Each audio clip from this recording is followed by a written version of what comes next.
public safety. They're putting lives on the line for us each and every day. We also ask for your blessings on this meeting, county, state, our country. We pray these things in your name. Commissioner Fortner? I pledge allegiance to the flag of the United States of America and to the republic for which it stands, one nation, under God, indivisible, with liberty and justice for all. Thank you both. All right. Do we have any changes or additions to the agenda? Mr. Chairman, we do not. Agenda's as presented. Right? Mr. Chair, I'd like a motion for the approval of the agenda. Second that. All in favor? Any opposed? Motion will carry. Consent agenda, consideration of approval of FY24 budget adjustment number 2, resolution number 232418. Mr. Chair, I'd move to approve the consent agenda. Second. All in favor? Aye. Any opposed? Motion will carry. All right. New business. Presentation from Solar Project. Anthony. Is Anthony here? Oh, okay.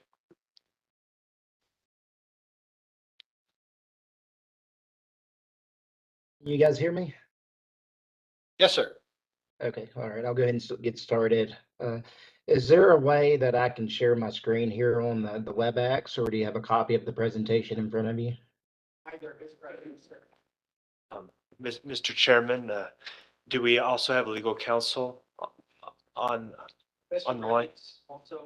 Okay, and Mr. Kenyon and Mr. Buckholz?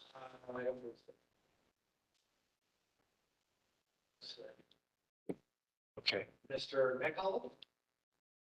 Mr. Brandon. Okay. Since this is a presentation, it can probably occur without our legal counsel, but I thought that they were going to be online as well. Okay, good. Thank you.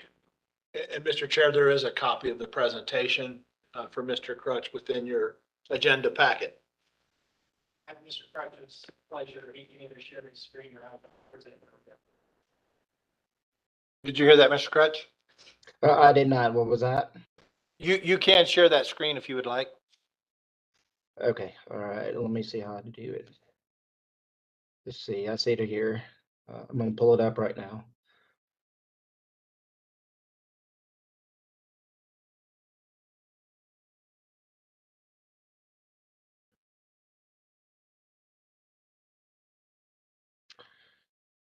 Okay, it says I'm sharing, so let me know if you guys can see it. There it comes.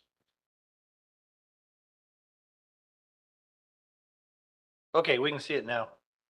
Okay, perfect. All right, so I'll go ahead and get started. Once again, thank you for having me today, the commissioners for San Juan County. My name's Anthony Crutch. I work for NG North America. I'm a project developer. A little bit about me, I'm based out of Birmingham, Alabama, and I have bring to the team of NG 16 years in the power industry. I do work for NG North America, and I'm here today to introduce the Shiprock Solar Project to the team here. And I'm very excited to be here to be able to present today. Apologize not being able to make it in person, but I'm very appreciative to being able to present virtually.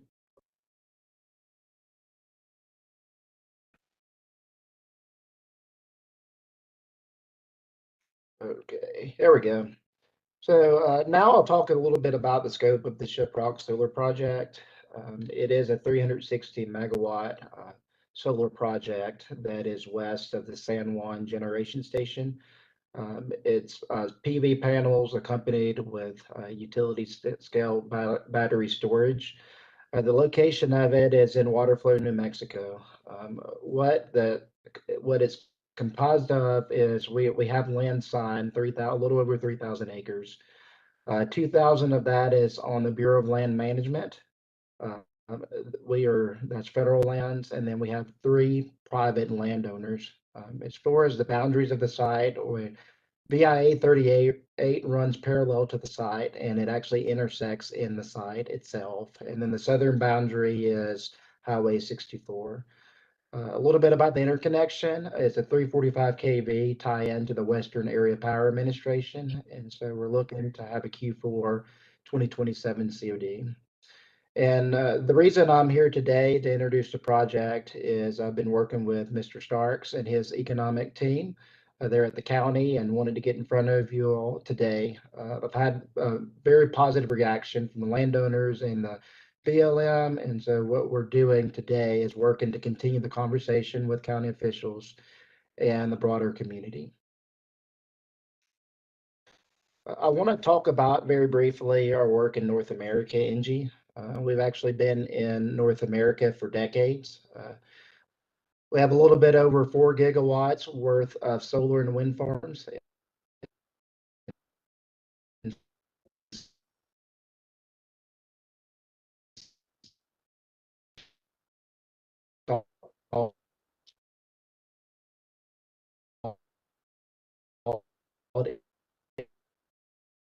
In the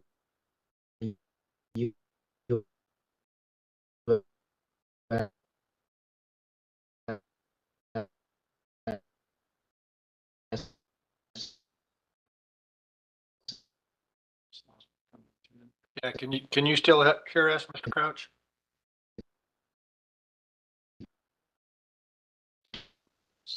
Must be cold there. Mr. Chair, I believe we've lost Mr. Crouch.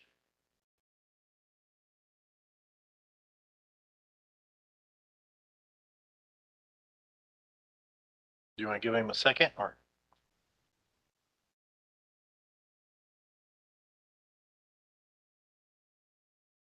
Guess you can let us. Mr. Kelton and Mr. Runyon are still on and can hear us, so it appears it's an issue with Mr. Crutch's connection. So. Ask Mr. Runyon. Mr. Runyon, can you still hear us? I can. So I messaged Mr. Crutch. I think it must be his connection.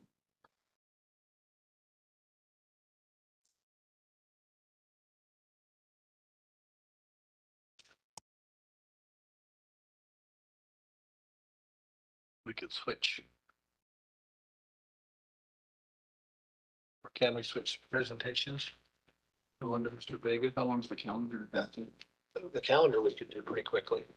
I would suggest that one if Mr. Vega's had one more time. Okay. So. All right, you just want to let us know if he comes back on. Pause this item and move to item number 3. Yeah, do we need a motion for that or just? I think, well, I don't think you do need a motion for Okay. that. I think you can just skip to the next item. This was presentation on this. Yeah. So we want to do, you want to do number 2? I would do 3. 3, okay. Consideration of commission meeting schedule for November 2023, Mr. Stark. All right, thank you, Mr. Chairman and Commissioners. As you know, we have an upcoming regular local election scheduled for November 7th. And as required by state law, the commission has between 6 days and 10 days after the election to canvass the results. It's recommended by the county clerk that we try to do that, and a good date that would meet her scheduling needs would be November 14th. And we would suggest and recommend a 4 p.m. start time like our normal meeting schedules or scheduled meetings. If this request is accommodated by staff to move the meeting from the 7th to the 14th, given the proximity to the next meeting that's regularly scheduled for the 21st on the week of Thanksgiving, staff would recommend that we cancel that meeting if you move the meeting from the 7th to the 14th. So that would be our proposal to you, and I can stand for any questions you might have. Okay. Yeah, I think I'm fine with it. Mr. Chair, I'd move that we change our meeting schedule in November, change the November 7th meeting to the 14th and cancel the meeting on the 21st. Second. Any other discussion? All in favor? Aye. Aye. Any opposed? Motion will carry. So it's from the 7th to the 14th. Thank you. 7th to the 14th. I'll make it handy. All right. And then Do we have any progress? Okay. It's gonna be a little longer, like 20 to 30 minutes. Okay. Chief, oh, good. All right.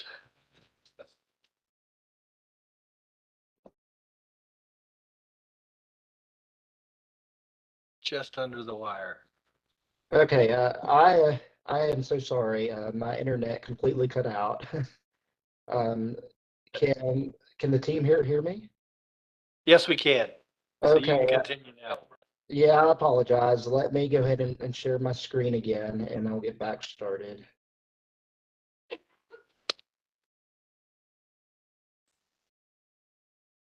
The joys of technology. Let's see. We've only, that does look a little. That's how it does. Yeah, the screen.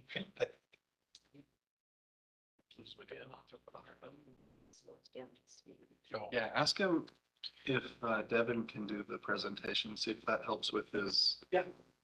Do you want to ask him? Mr. Crutch, Yes, sir. we're just gonna share the screen here, Okay, and maybe that'll speed up your internet. So if you Okay. just want to talk through, and we'll do the presentation from here. okay. So let me stop this.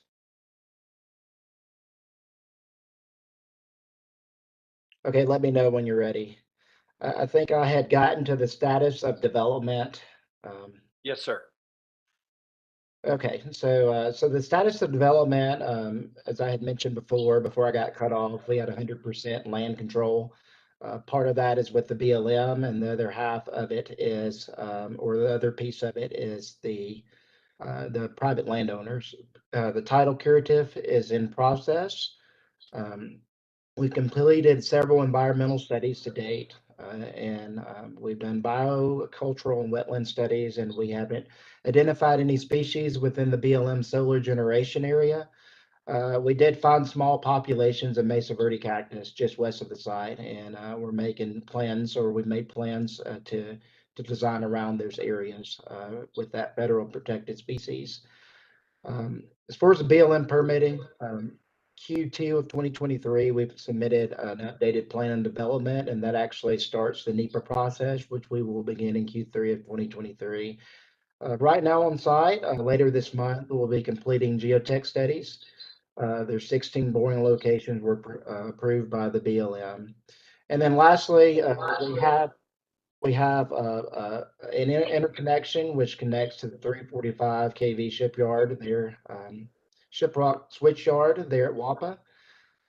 The anticipated LGIA will be once the BLM NEPA evaluation is completed in 2024. Next slide, that'd be slide 5, please. Okay, so what this would bring to the county, obviously, the county tax base would be significantly expanded for the county program services and school systems. That's what we would bring.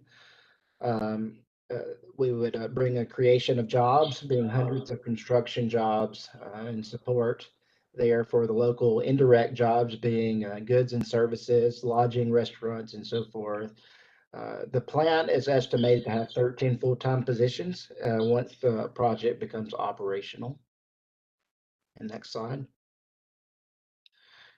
So what I want to point out here on this slide, our commitment.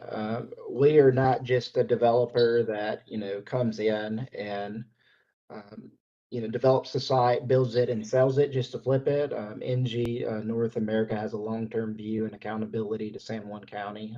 Our primary focus is safety during construction and during operations. That's our number one priority. As I mentioned before, there's economic benefits and opportunities to everyone in the county. And what I wanted to state is we're heavily invested in our communities that we're developing. So if there's any way that that we can invest by giving a donation in children's health, environmental awareness, or community culture and well-being, just let us know.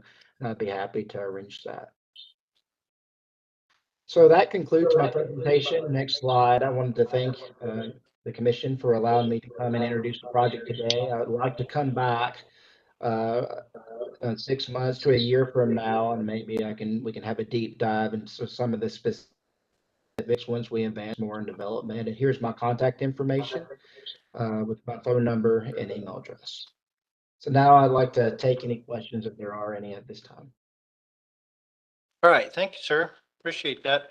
The only question I had was out of the 13 full-time jobs, will all of those remain in San Juan County? Yes. Okay. Any other questions? I had a few questions. So this is Terry Portner, and I'm just curious in the process. It's my understanding that some wildfires can occur around these solar panels. And what type of plan is in place to manage those wildfires? So what types of plans are in place to manage wildfires? Well, to start out, we do have a full-time operations team and remote operations team that would monitor the site. If equipment are getting too heavy or too hot, there's the opportunity to shut the equipment off, self-safe modes. When it comes to wildfires in the area of, near the site, obviously if brush is burning or something, we would contact the local fire department and try to work closely with emergency response to make sure that the panels would not be affected. Okay, and then how close are these panels to housing areas? They are not close to the housing areas. Like I said before, we're coming off of Highway 64. There is a private parcel that we come in for a portion of the panels, so a section of the plant, which is near one of our landowners that's a participating landowner. The remaining area is close to the HTDC area where it's federal land and there's no housing there.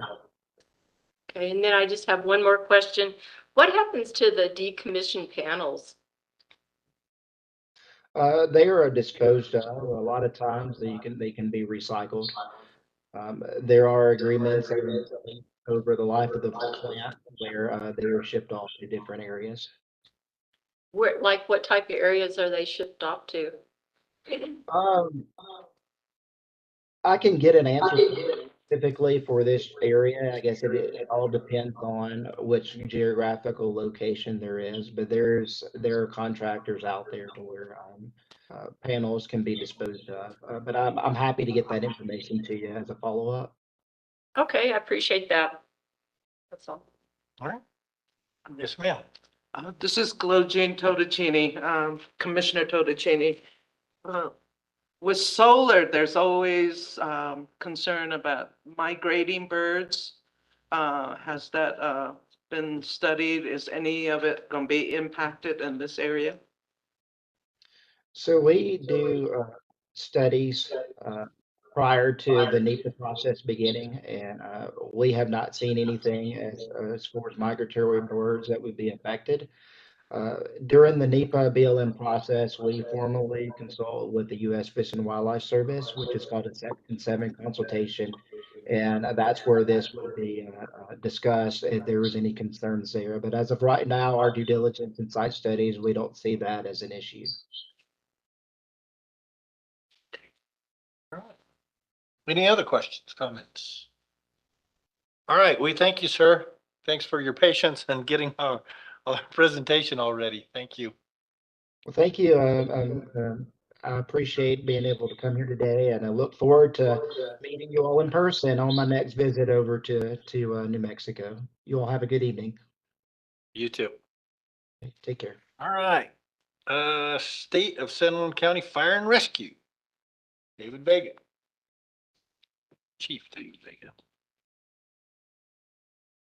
Good afternoon.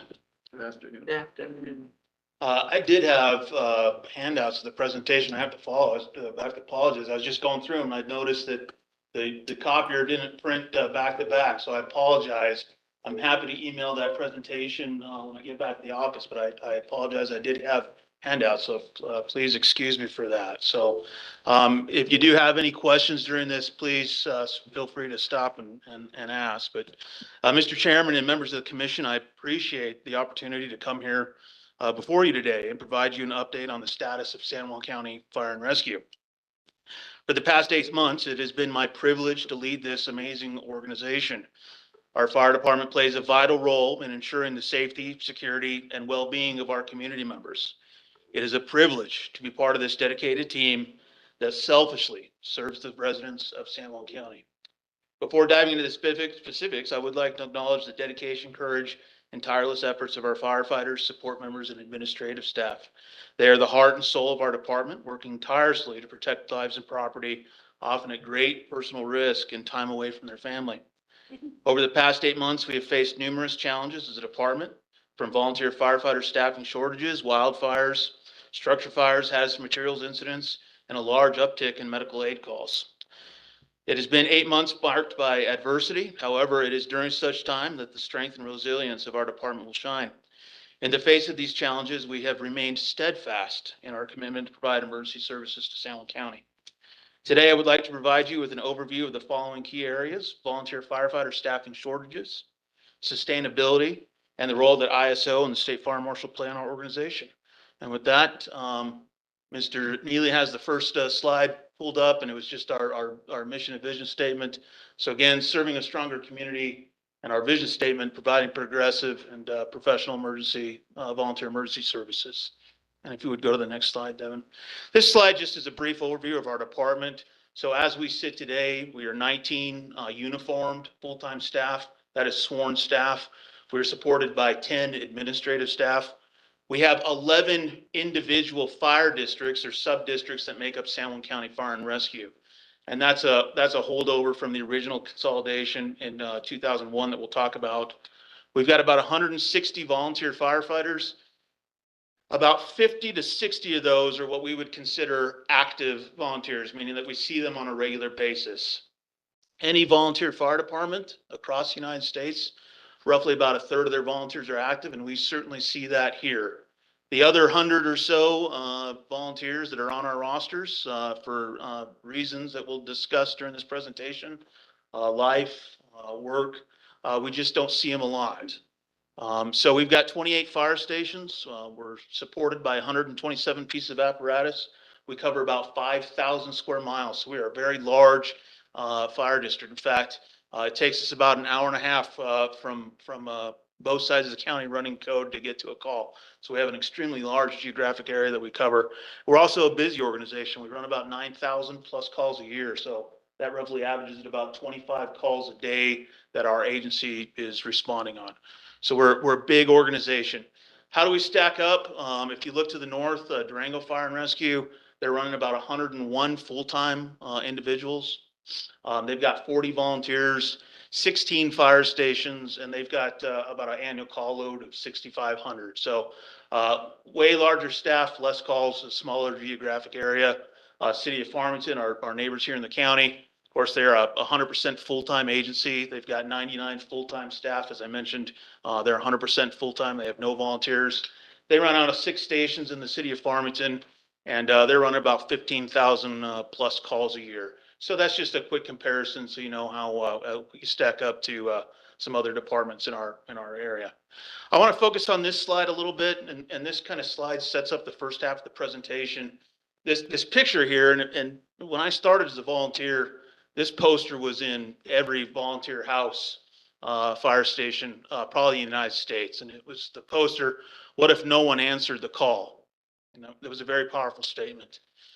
And I remember as a volunteer firefighter many years ago thinking, well, that's never going to happen. We're always going to have volunteers.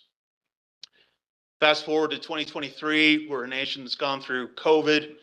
We're a nation that's got incredibly high inflation. We're often both parents, both people are having to work in a household to support their family, often with multiple jobs to support their family.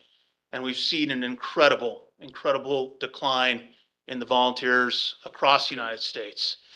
And over to to my left there, the what if, and this is a pretty important number that I want the commission to certainly recognize. We track our retones, meaning if the initial district did not send a response to that call and that district has to be retoned, we track those numbers. Since August 5th, we have had 77 retones, meaning that that district did not initially respond on a call. That's a number that's extremely frightening. In that case, we had to request a mutual aid district to respond to cover that call, or county staff responded. And in each case, there was a significant delay in getting service to our customers, the citizens of San Juan County. 77 retones. And I would just ask the commission to remember that number. Devin, if you would go to the next slide. As I mentioned earlier, our shortage of volunteers is not just a problem here in San Juan County. There's not a volunteer fire department in the United States that is not suffering. This was a quick internet search that I did over the past couple days regarding volunteer shortages across the United States. And I'll just go through these headlines real quick. NPR, volunteer fire departments that the U.S. relies on are stretched dangerously thin. New York Times, disappearing volunteer firefighters. News Nation, volunteer fire departments face an ongoing staffing shortage. I'll skip down to the bottom to bring it here locally. Santa Fe, New Mexican, Santa Fe County hopes to attract more volunteer firefighters. Over the weekend, KRQE did a new story on Valencia County Fire Department discussing their staffing shortages. There's not a fire chief, a county fire chief in the state of New Mexico that I've talked to that is probably not having similar conversations right now with their county commission. This is a really good illustration on our numbers. We started tracking our volunteer numbers back in 2016. It's important to note when I started here in 2011, we had close to about 300 volunteers. So we were a very robust department at that time. In fact, we didn't have any retones. It was very, very rare that we had any retones. Since 2016, you can see we've had a pretty steady decline. There's been some ups, some flow ups and downs, but overall we've had a steady decline in volunteer firefighters. So since 2016 through today, we've lost about 100 volunteers. And right now we're hovering about 150, 160 volunteers on our roster. Again, this is a very interesting slide. This is the average personnel for all call types. We are an all-risk fire department, meaning that we run fire suppression, wildland, structure, chemical, but we also do medical, hazardous materials, tech rescue. So the average personnel, the number of people that are responding for all call types, we're averaging about 3.43 people. I want you to remember that number because there's a slide later in the presentation where we're going to talk about that. So on any given call type, we're averaging about 3.43 people responding on that call. That's important, and we'll touch back on that here shortly. Again, understanding the big picture, what's going on. Nationwide shortage of volunteers, as I've we've talked in our staff meeting. Unfortunately, we are not a culture anymore that is driven by volunteerism. Volunteerism is down. Our departments certainly took a hit during COVID. We had several members of our fire department that felt it was in their best interest not to, again, participate based on personal health issues that they had. And we took a pretty big hit, as did all fire departments really during COVID. And we've just never really bounced back from that. But, work-to-life balance certainly is another big component. All volunteer firefighters go through the exact same fire academy as a full-time firefighter. So it's really roughly a semester's worth of college, 120 hours just to get your firefighter 1 and firefighter 2 certificate. That doesn't include wildland, hazardous materials, and EMS qualifications. So we're asking people just to get their foot in the door to come in and do a semester at college to get your basics. That doesn't include continuing education hours. That doesn't include responding to calls. That doesn't include trainings. So there's just not much time left at the end of the day for folks that are both working. If you got a couple kids at home doing sports, there's just not a whole lot of time to go be at the fire department, run calls, do training, keep up with all your continuing educations. And it's an incredibly tough work to life balance. We've talked about sustainability. Right now, we are on an unsustainable track. And when we talk about sustainability, I'm looking at several different aspects. The number of calls are increasing. The number of calls are outpacing the resources that we could throw at it. Right now, with 160 volunteers, again, 50 of those active, that is not sustainable. And as I mentioned earlier, we already have calls that are going uncovered. Initially, those calls are still being covered through mutual aid districts. But again, there's a significant delay because that first alarm assignment is not arriving on scene. So oftentimes, instead of a call that should take 5 or 10 minutes to get resources on scene, we're not showing up until 20, 30 minutes into the call. Standards of cover, we'll talk about that in a little bit. Again, that goes back to that 3.43 that we're averaging on scene. We're going to talk about capital replacement and vehicle repair.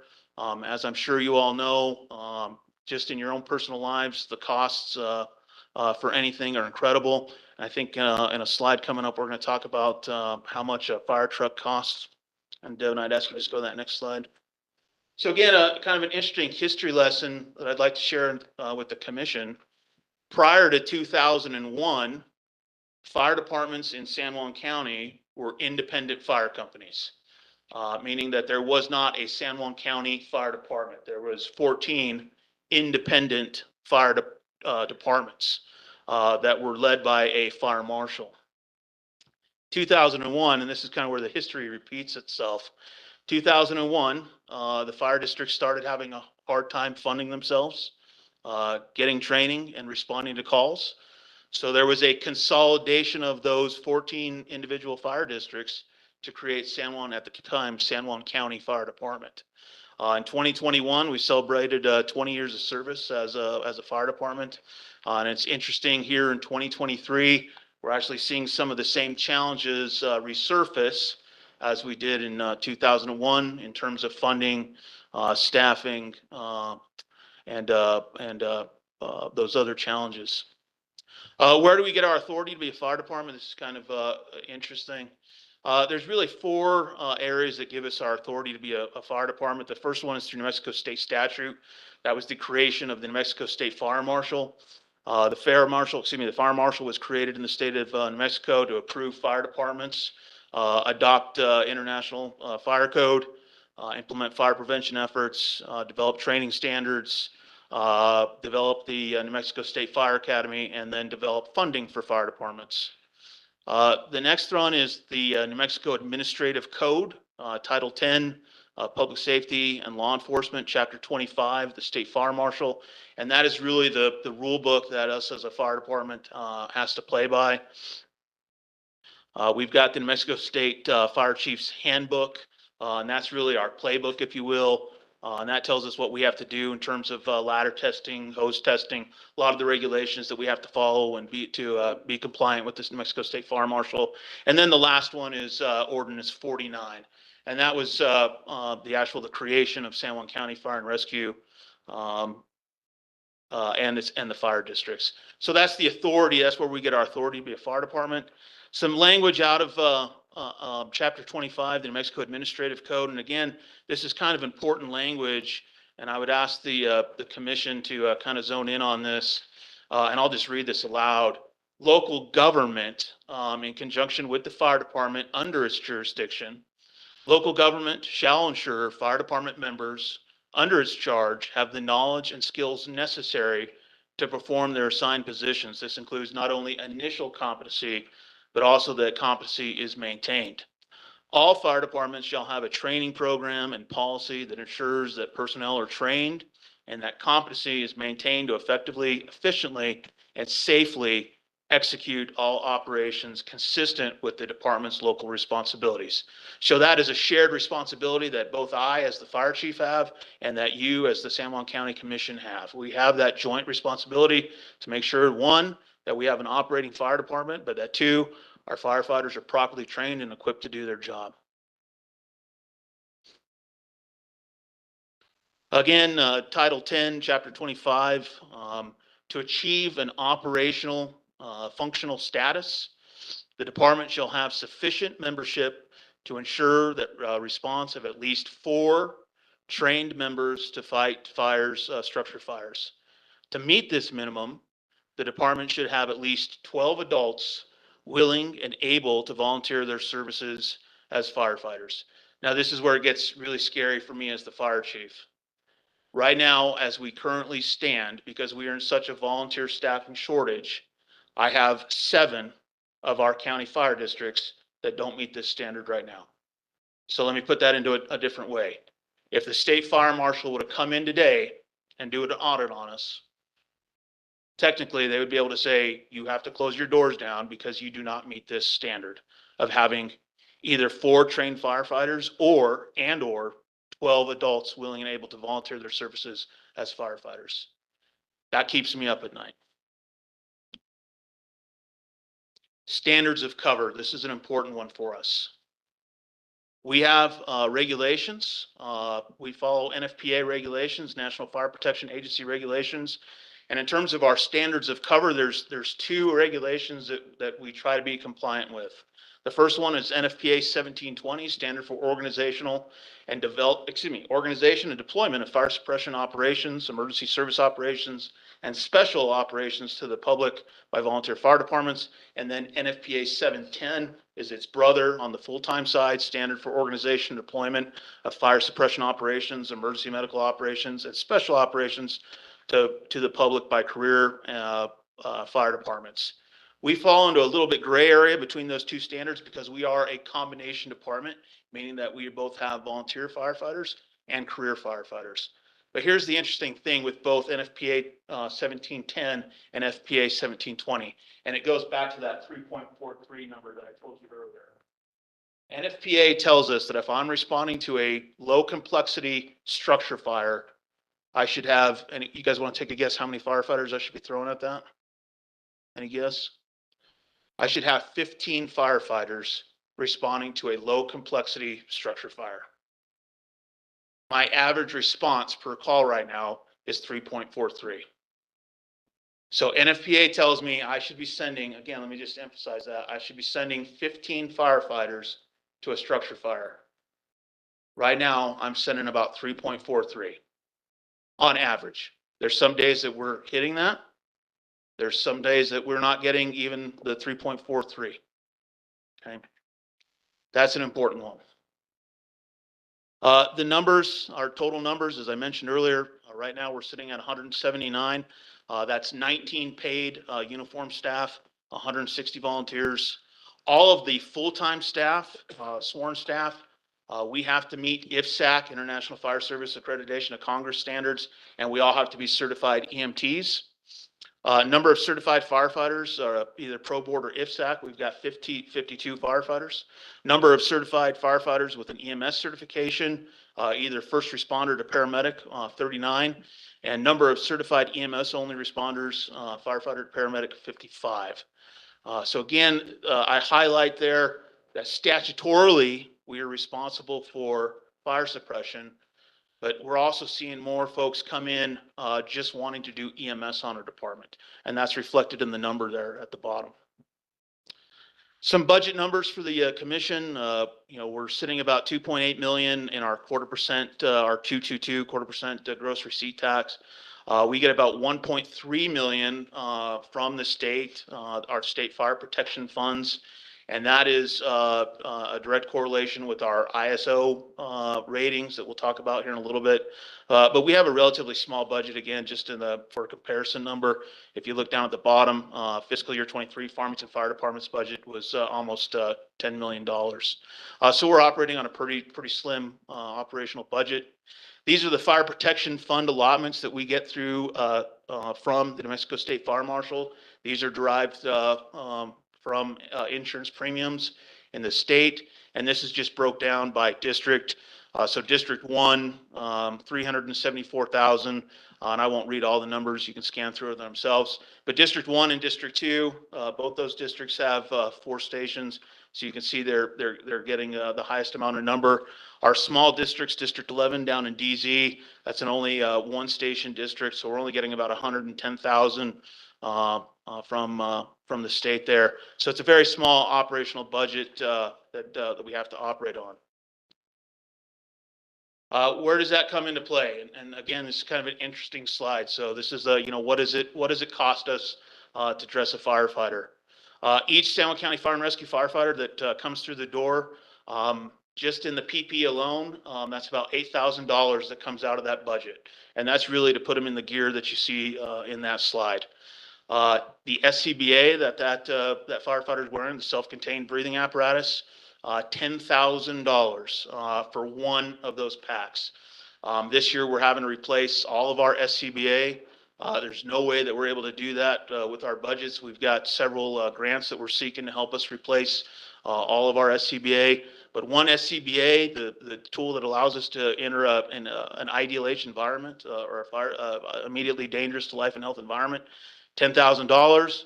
Our two-way radios, a radio right now is running about $4,000.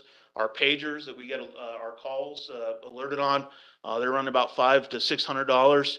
So right out the door, you're looking at almost $23,000 that we've got invested in one firefighter. Again, let me go back to sustainability.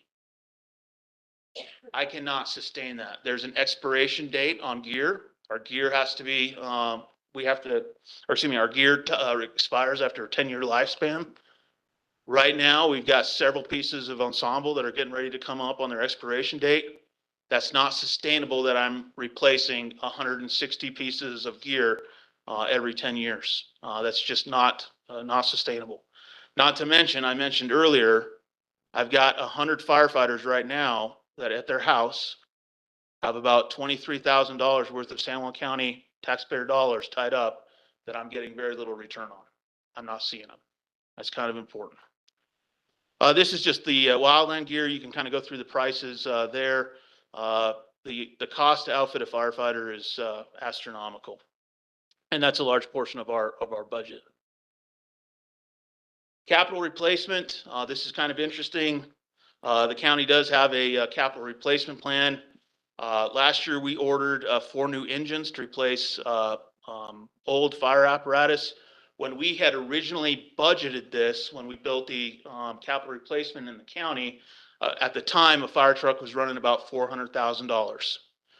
Post-COVID, when we ordered those trucks last year, the price tag came in at $750,000. That's for a very plain Jane fire pumper, $750,000. The next pumper that we order, I have it on good authority from several sales reps that we're going to probably be looking at closer to $800,000 to $900,000 to replace a pumper. So almost $1 million to replace one fire engine. Our water tenders, the same thing. When we originally budgeted those numbers, a tender at the time was coming in at about $325,000. When we ordered those last year, $530,000.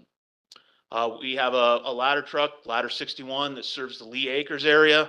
That truck should have been replaced in 2021, so it's operating beyond its lifespan right now.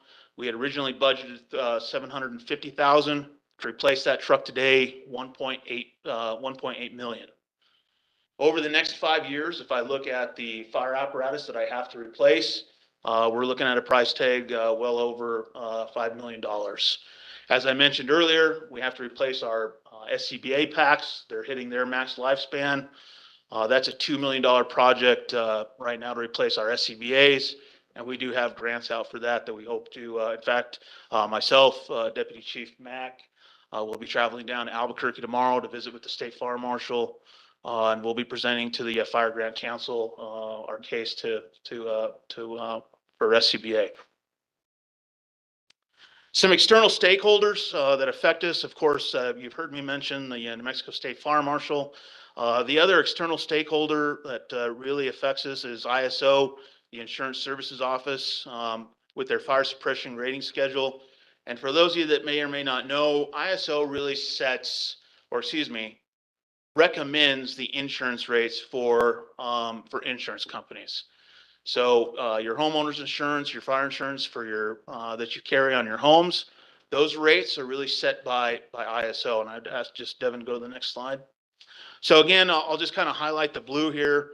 ISO evaluates municipal and county fire protection efforts in communities throughout the United States. Insurance companies use the public protection classification information to help establish fair premiums for fire insurance, generally offering lower insurance premiums in communities with a better fire protection classification. So what does ISO come in and look at? The first thing they look at is our emergency communication system. That's a max of 10 points. We're very, very blessed in San Juan County to have a very robust dispatch communication center. So we usually max out our points with communications. I'll spend a little bit of time on fire department because this is where we get dinged. As you can see, 50 max points. They look at our fire flow requirements. So in essence, how much water are we bringing to a fire? San Juan County, outside of the municipalities, there's very few fire hydrants.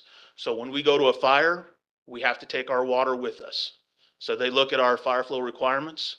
The fire hydrants that we do have in the county are owned and operated by water users associations. Those hydrants do have to get maintenance every year. They do have to get flow tested, at least a fifth of them every year. That is a challenge because technically, even though we are required by ISO to do that, we have no authority to go from the water users associations to do that. So it's a challenge every year getting the water users association giving us the permission to go out and maintain and flow test those hydrants. Obviously, when we're flowing hydrants, that's money out of their pocket. But we do get dinged on that. The type and extent of training provided to the fire company personnel, number of people who participate in training, and then firefighter response to emergencies. That's a great deal of points. I mentioned the water supply. That's a maximum of 40 points. Devin, next slide, please. So these are the scores.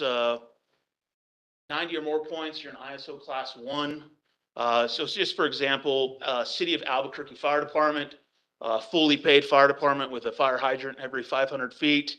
They're sending 15 to 20 firefighters on a first alarm structure assignment. They're an ISO class 1. The City of Farmington enjoys an ISO class 3 rating.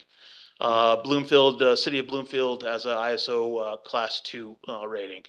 Most of our county fire districts maintain ISO class rating of 5 and 6, which is actually pretty decent for rural fire departments. Now, here's the thing again that I'll go back to that 3.43 number and the minimum of 4 trained personnel. ISO requires us, per the statute, and ISO follows this. If I have a structure fire, I have to have 4 initial attack firefighters responding from that home district on that structure fire. If I don't meet the minimum of 4 initial attack firefighters, ISO retros us to a 10, which in essence means we have no fire protection at all. That's really bad for a couple reasons. If I have any of my districts go to a 10, the state fire marshal can come in and take all the fire equipment that was purchased through state fire grant, and we don't get any fire protection funds. So in essence, we would have to close that district down. As I mentioned, I've got 7 districts right now that don't meet that. So if ISO and the state were to come in today and do an ISO evaluation on us, there's a great chance that those 7 districts would all retro to an ISO class 10.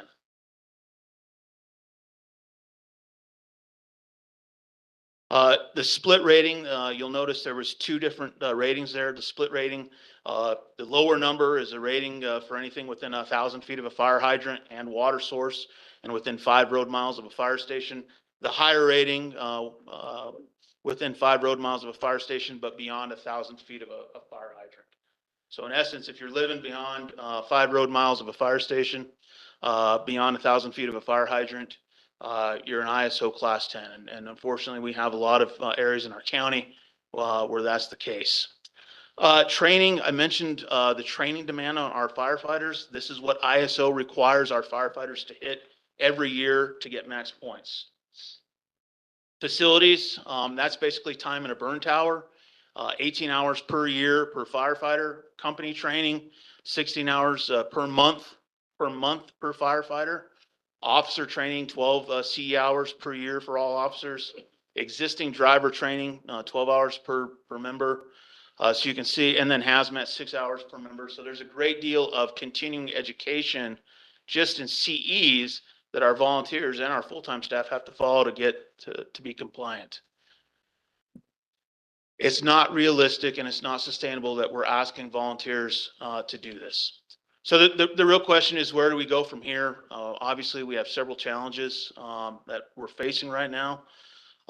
In the near future, I will be coming in front of the commission again to seek permission to amend and restate Ordinance 49, dissolving the 10 individual fire districts and consolidating down to one FDID number. What that does for us as a county and a fire department, now I get credit for every firefighter that shows up on a structure fire. So if that district is not sending 4 initial attack firefighters, now I'm getting credit for every firefighter that shows up on that fire. And that's an important thing, that I'm getting credit in the eyes of ISO for every firefighter that shows up on that fire. So we should be able to meet our 4-person minimum at that point. That will require an amendment to Ordinance 49. We are in the process of restructuring our administrative staff to put more of those individuals into the field. That's where they're needed right now. That's where they're going to make a difference for the community. So we are restructuring our office to put more of those individuals in the field. There will be a point where we absolutely need to hire some additional FTEs to fill the gap. The volunteers are never going to go away. We will continue to recruit and retain. I'm happy to report to the commission that as of right now, we've got 18 new firefighters that are going through our cadet academy, which is an outstanding number. So we will continue to recruit and make every effort possible to retain our volunteers. They're not going away, but we've also got to face the reality that those volunteers need help. Those are some solutions that we're working on. Again, I wanted to make sure the commission fully understood some of the challenges that we're facing right now. I do intend to bring solutions to you. I don't like presenting problems without solutions, and I look forward to more conversations in the future. But that's the end of the presentation. I'll stand for any questions. All right, thank you, sir. I have a question. Yes, sir. Mr. Chairman, if I may. If I kind of have a 3-part question, or you touched on it a little bit there. What about a recruitment campaign, maybe a hero campaign or something to get with Mr. Neely here or something? I know public service announcements are basically free a lot of times with the budget in mind, something like that. Are you going to high schools to actively recruit? And I know there's in one of your handouts here, it says adult. That means 18 or over. That brings up the question, I guess, if, with parents' approval or school board approval, if you do go to a high school. So how does the juveniles, if there are any, how do they factor into this? Mr. Chairman, Commissioner McDaniel, that's a great question. We have a very robust presence on social media with recruitment. We do have the county billboards. Additionally, one of my division chiefs, his sole responsibility is recruitment and retention. So we're hitting almost every career fair in the county, every job fair in the county. We have a presence at those events. We are going to the schools, and I'm happy to report that we do have a junior firefighter program. But as you mentioned, we do run into some liability. So there's only so much that we can do with our junior firefighters. So they're great support members on the fire ground, grabbing ladders, things of that nature. But for liability purposes, I can't send them into an IDLH environment. So I still need fully trained firefighters. But to answer your question, we do have a very robust presence on social media, billboards in the county. recruitment fairs, career fairs. But it's hard to recruit.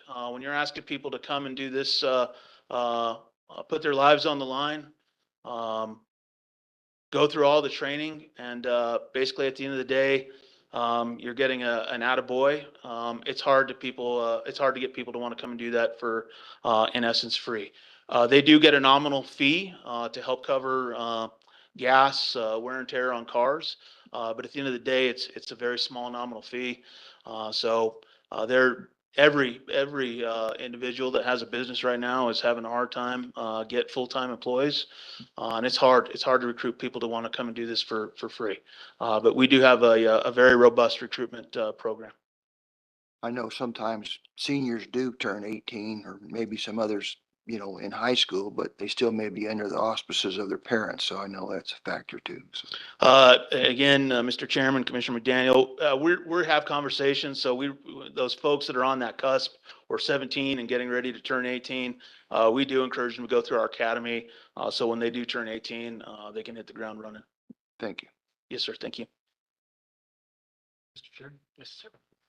How, and I preface this with knowing that those crazy guys out on the west, they take a lot of pride in, and I know that when they consolidated in 2001, they were, I think it was difficult for some of them.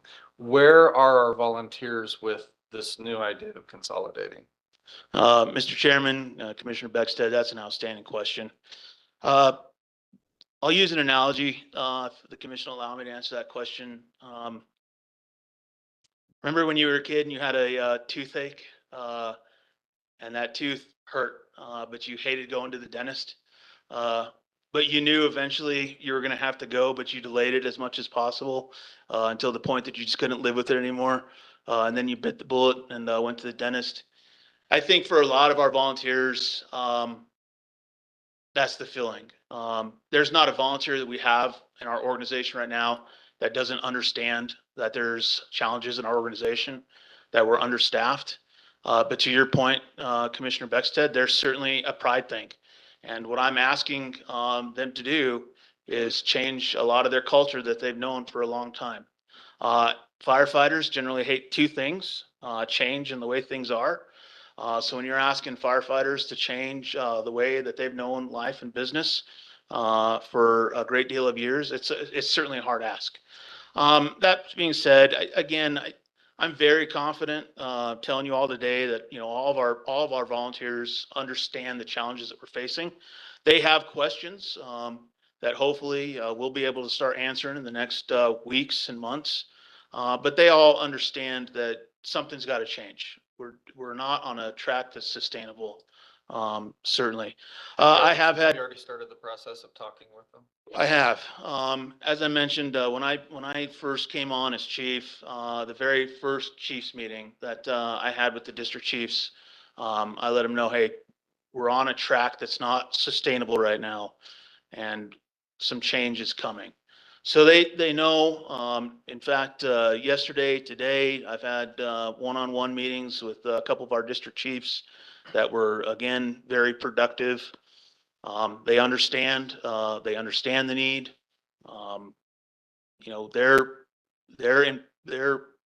They want to make sure that they're involved in the process. They want to make sure that their voice is heard, and I certainly want that. And that's important to me, that going forward, that they do have a voice at the table. And I've made that abundantly clear to all of our district chiefs and to our entire fire department for that matter, that this isn't about me.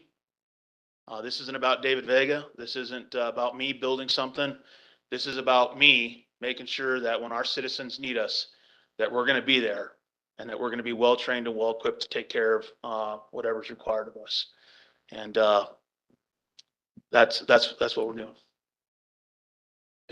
Mr. Chairman, if I could, Commissioner Beckstead, I'd just like to add that I attended the meeting that Chief Vega had with the district chiefs, deputy chiefs, and all volunteers down at Fire Ops about a month ago, and gave the same presentation to them. And obviously, I sat in the back. I was there to observe. I was there to listen, to hear the feedback, and a lot of head bobbing from folks that said, yeah, we agree. This is exactly where we're at. Sure, would love to maintain the volunteer model in full. But the reality is we're losing the battle, and it's been, since my time here at the county, I've seen previous fire chiefs.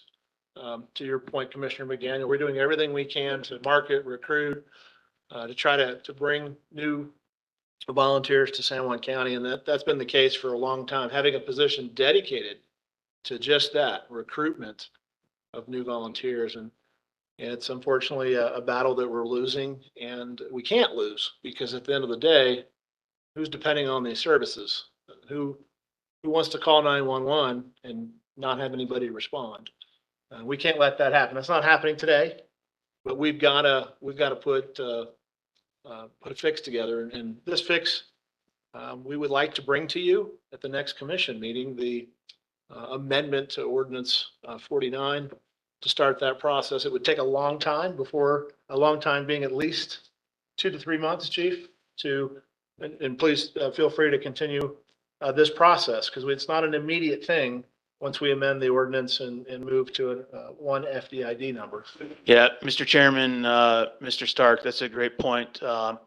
So if the amendment is, if the commission does choose to approve the amendment to ordinance 49, at that point, we would have to send in a formal letter to the state fire marshal requesting permission for consolidation of the fire department.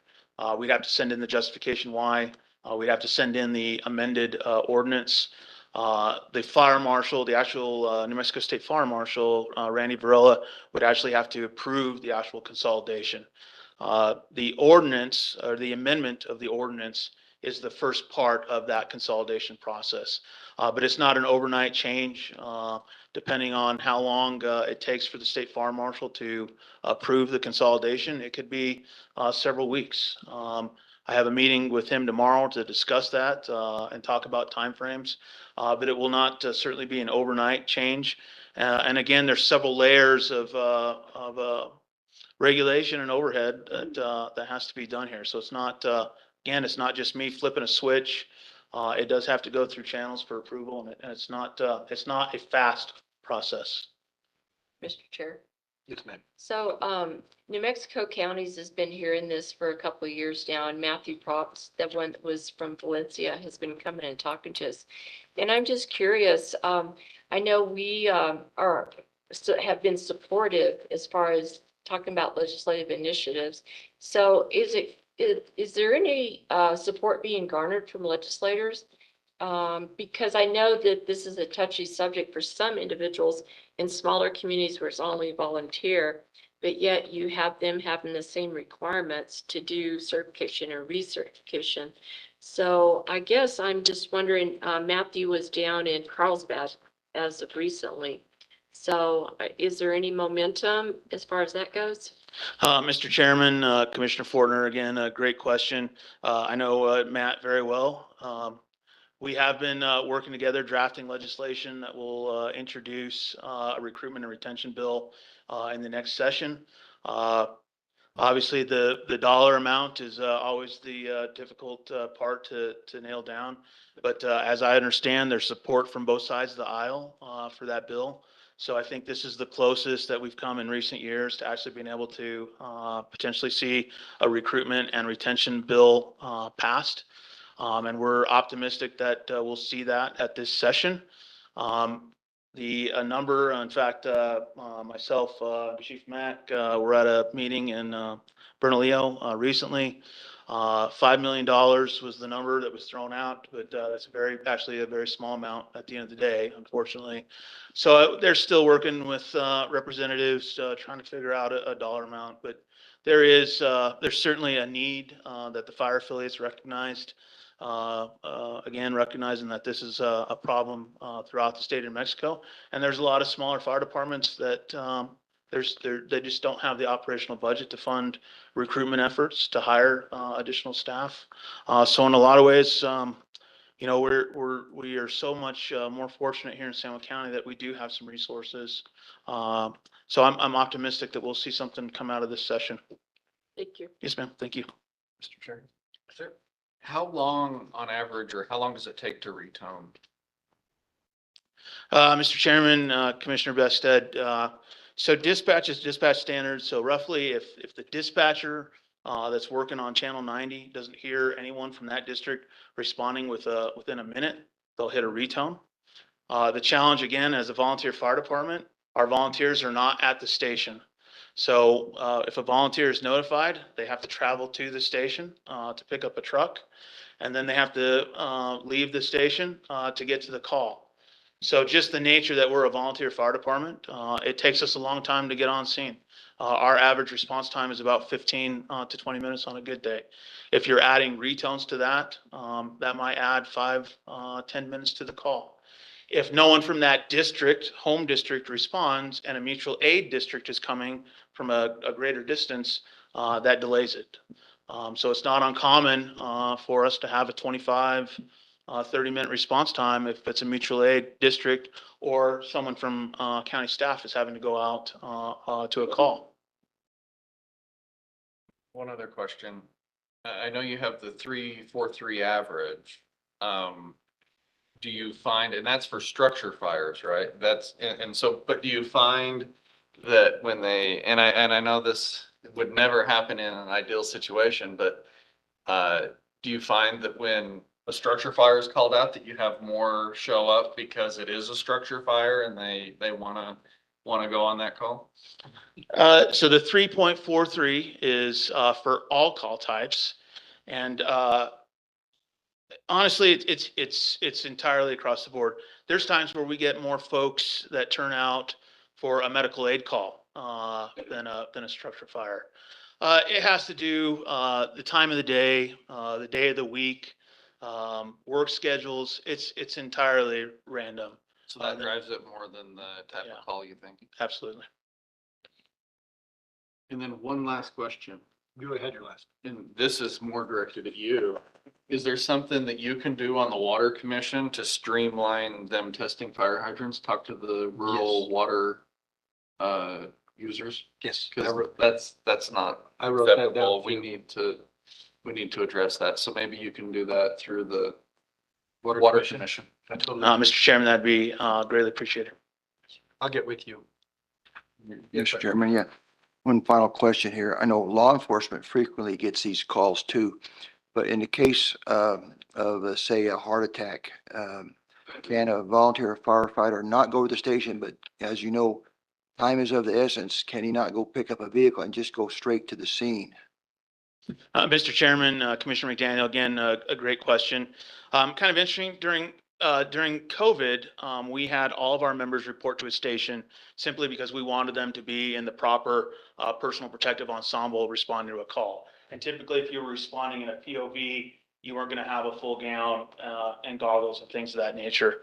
Now that the COVID restrictions have relaxed, we do encourage our members, if they have the proper medical licensure, they can respond directly to the scene, but you also need to understand that they have to have the equipment to do so. So a lot of our members, it's just not cost feasible to outfit every member with an AED, for example.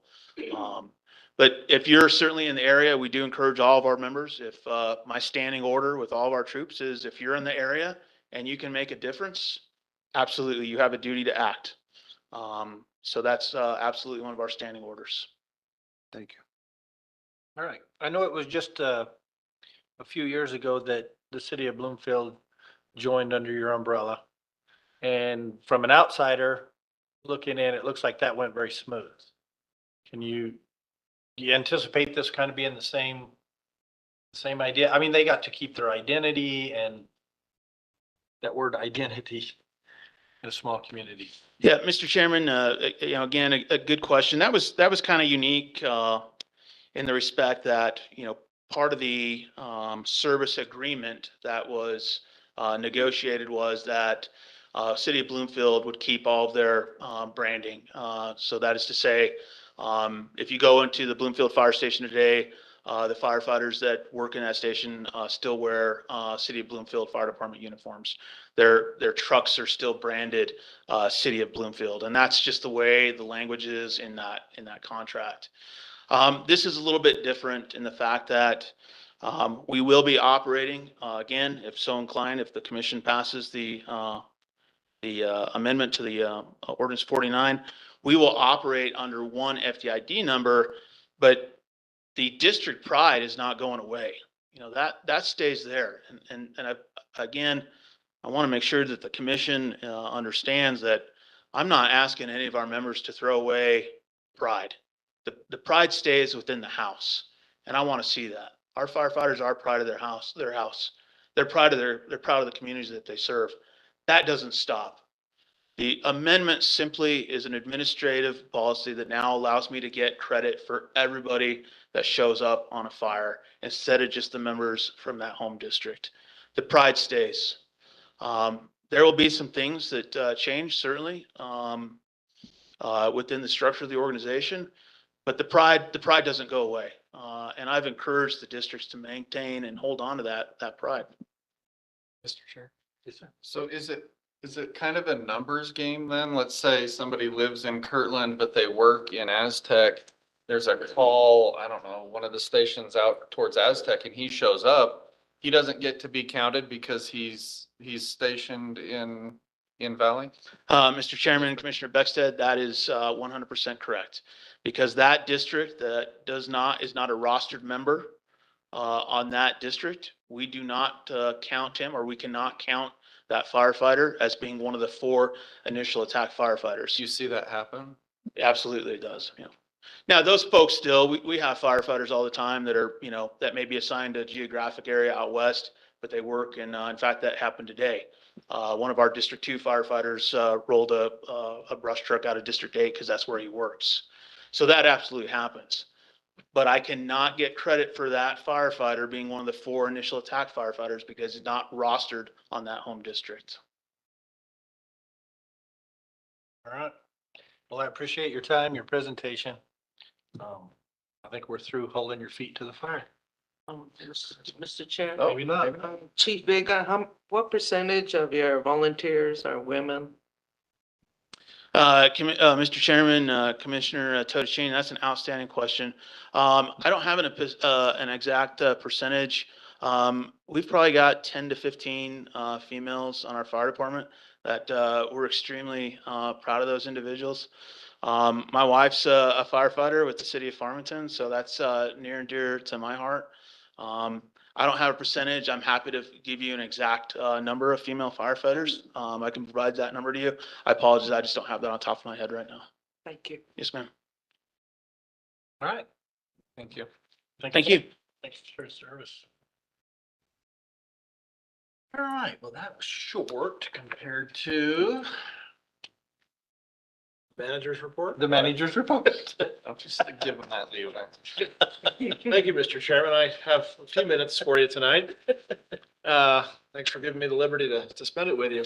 I do just have a couple quick updates, and then I know we have some staff that would like to provide other updates. But just a reminder, tomorrow is our internal health fair for San Juan County employees from 8 to 2 at McGee Park. Strongly encourage you to attend if you can. Obviously, the opportunity to get updated shots if necessary.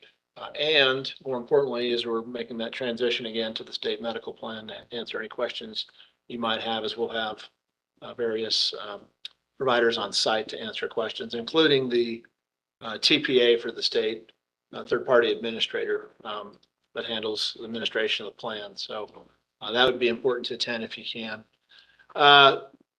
Also, we received word, and I meant to mention this last meeting, but I think it's really important. As you know, a collective effort in San Juan County to expand broadband out into the kind of underserved areas of the county.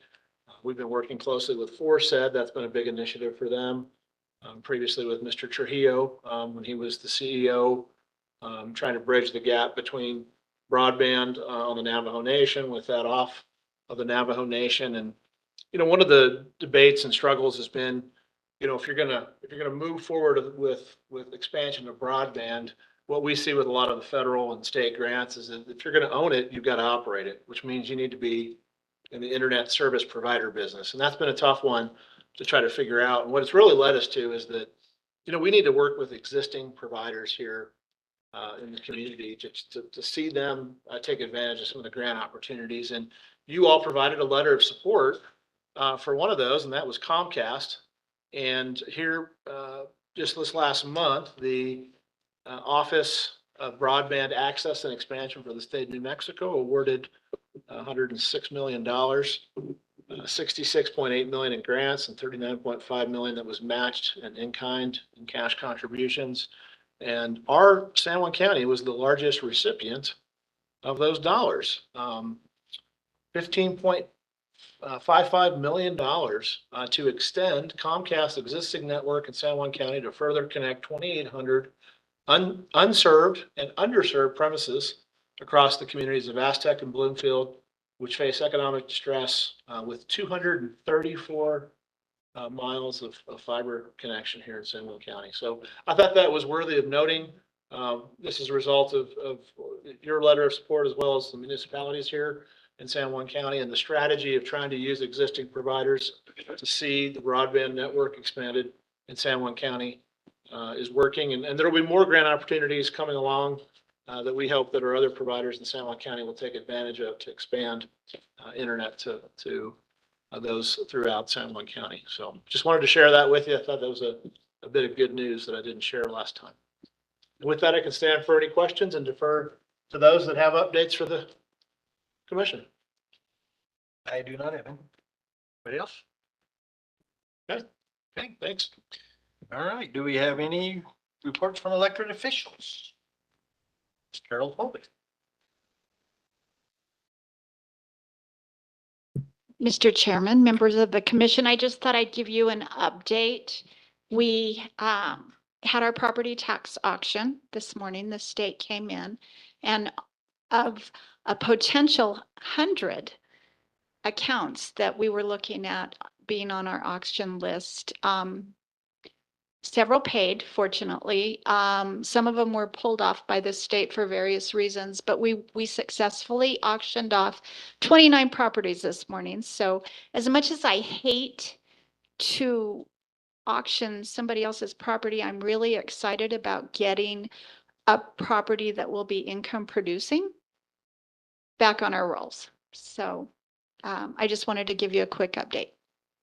Very successful day. Yeah, it was. Thank you. Thank you. Any other elected officials?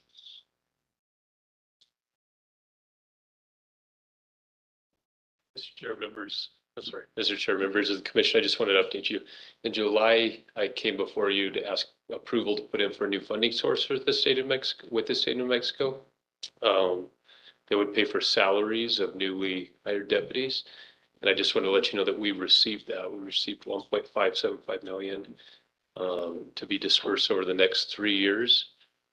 The first year, this year will be 900,000, half that much next year and half again the following year. But just a bit of good news. Yes, that's awesome. Thank you. Thank you, sir. Anybody else? Yes, sir. Department heads.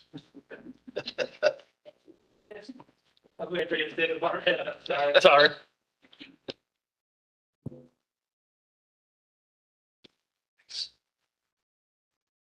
Mr. Chair, members of the commission, I come before you tonight just to give you an update on a few items. If you'll remember from last meeting, we signed an emergency declaration on the Bloomfield irrigation ditch on behalf of the city of Bloomfield. I wanted to provide you a few photos of what's going on. A week ago, pipe started to come into the county. As you see, 6 semi trucks from that very first picture brought in 72-inch line, and they started laying in piping 600 feet across the arroyo. As you can see, they've made great progress. Tentatively, the week of October 9th, which is next week, they should have that project come to fruition. They're keeping their fingers crossed that everything will go okay with the siphon and that we'll get water on to the city of Bloomfield Reservoir, which hasn't had any issues because they've been able to pump water and the reservoir still is maintaining. They've worked on the line as well from the city of Aztec. So there's no ongoing issues with water other than the ranchers and farmers, which have been fortunate because of the rain. The next item that I want to update you is our full-scale drill is this Saturday at San Juan College. We're performing an active shooter drill. We've been having planning meetings since February. It'll come to fruition with approximately 80 response agencies and a number of agencies participating, i.e. San Juan College and their team as well. And again, Homeland Security will be here to evaluate. So we're looking forward to that. And then lastly, I want to remind the commission that Saturday, October 14th, San Juan County is hosting the Hazardous Household Waste Day here in our admin parking lot for the unincorporated portions of San Juan County and the city of Bloomfield. I'm always asked commission why the city of Aztec and Farmington is not incorporated in this household waste day. It's because they opted to curbside service in their electric bill. So they get curbside service and the county does this for the citizens of San Juan County and Bloomfield. And I'll happily stand for questions. I'm gonna save mine for you tomorrow. I'll be there. Ready to go, Commissioner. Anyone else? Good afternoon, Mr. Chair and Commissioners. Just wanted to let you know that tomorrow there's a nationwide test going on. October 10th, the Federal Emergency Management, FEMA, FEMA, I don't know what the A stands for. FEMA and the FCC will be conducting a coordinated test of the WEA, the Wireless Emergency Alerts, and the EAS system across the country, which means if you are listening to the radio or watching television through cable or satellite provider, you should see an alert on your TV. Your phone should also light up with an alert similar to an Amber Alert. It's going to make the noise, it's going to make the vibration, and there's going to be a notification on your screen. This is going to be going on across the country at 12:20 or thereabouts Eastern, check that, 2:20 Eastern time, 12:20 Mountain Time, and there should be no activity needed from you when your phone lights up, but look for that. Great, thank you. It always scares me when I'm working on something and my phone goes off. It's like I did something. Any other department heads? All right. Comments and input from the general public. Comments are accepted in person, limited to 3 minutes, and to the subject the commission has not previously discussed or formal action has not been taken. No formal action will be taken at this meeting that relates to the comments or the input from the general public. You have anybody from the public? All right. Mr. Chair, I move that we go into closed executive session pursuant to section 10:15(1) H7 to discuss matters pertaining to potential litigation pertaining to purchase of water rights. Second. All in favor? Aye. Any opposed? All right, we go into special session again.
Here, we will go back into our regular meeting and state that we did not discuss anything beyond water rights and potential litigation.